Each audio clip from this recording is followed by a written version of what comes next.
당초 공소사실과 다른 공소사실에 관한 직권 판단과 공소장 변경의 관계. 자, 공소장 변경과 관련한 나름대로 의미 있는 판결입니다. 잘 정리해 두시기 바랍니다. 당초 공소사실과 다른 공소사실. 자, 공소장에 당초 공소사실이 기재되어 있는데 다른 공소사실에 대해서 법원이 판단을 하려면 원칙적으로 공소장 변경 절차를 거쳐야 하죠. 왜? 피고인의 방어권 보장을 위해서. 하지만 예외적으로 공소장 변경 없이도 법원이 다른 공소사실에 대해서 직권으로 판단할 수 있는 경우가 있습니다. 어떤 경우가 있죠?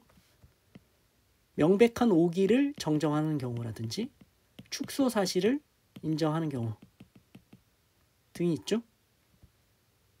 피고인의 방어권 보장에 영향을 미치지 않는 경우입니다. 이때는 예외적으로 공소장 변경 절차를 거치지 않더라도 법원이 공소장에 기재되어 있는 공소사실과 다른 공소사실에 대해서 유죄를 판단할 수 있다는 겁니다. 그런데 사안에서 뭐가 문제가 됐냐? 이렇게 예외적으로 법원이 공소장 변경 없이 직권으로 판단할 수 있는데 굳이 공소장 변경 절차를 거쳐서 유죄로 판단했다. 이게 위법한 것은 아니냐? 위법한 것은 아니다라는 겁니다. 원칙으로 돌아가는 거죠. 공소장 변경 절차를 거친 거예요.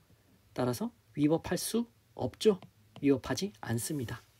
더 엄격하게 나 예외적으로 공소장 변경 없이 그냥 직권 판단할 수 있는데 그래도 공소장 변경해서 유죄 판단할게 이겁니다.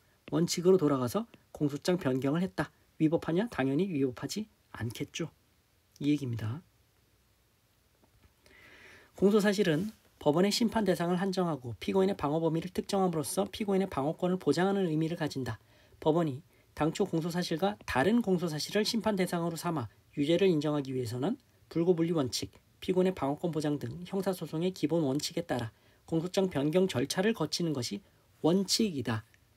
다만 공소사실의 기본적 요소에 실질적인 영향을 미치지 않은 단순한 일시, 장소, 수단 등에 관한 사항 또는 명백한 오기의 정정에 해당하는 등 여기가 중요한 거죠. 피고인이 방어권을 실질적으로 행사함에 지장이 없는 경우에는 예외적으로 공소장 변경 절차를 거치지 않고서도 법원이 직권으로 당초 공소사실과 동일성이 인정되는 범위 내에 다른 공소사실에 대해 유죄를 인정할 수 있다.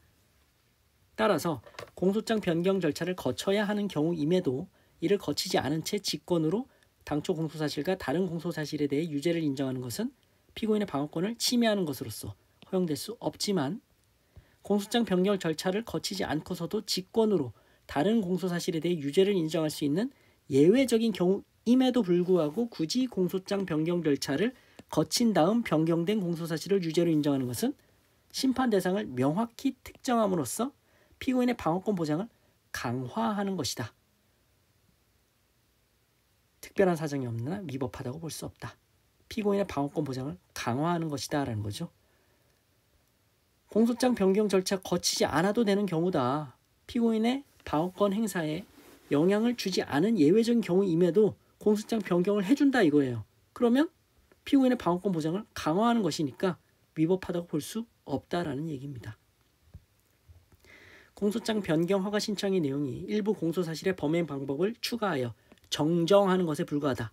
정정하는 것이니까 공소장 변경 절차를 거치지 않고 직권으로 유죄 판단 가능한 거예요.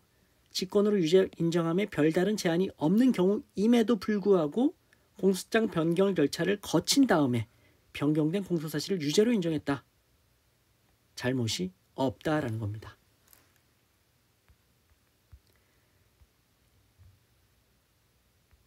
자, 그래서 직권으로 공소장 변경 절차 없이 판단할 수 있는 예외적인 경우임에도 공소장 변경 절차를 거쳐서 유죄 판단하는 것이 위법하냐? 위법하지 않다. 이 정도로 정리해 두시기 바랍니다. 마치겠습니다.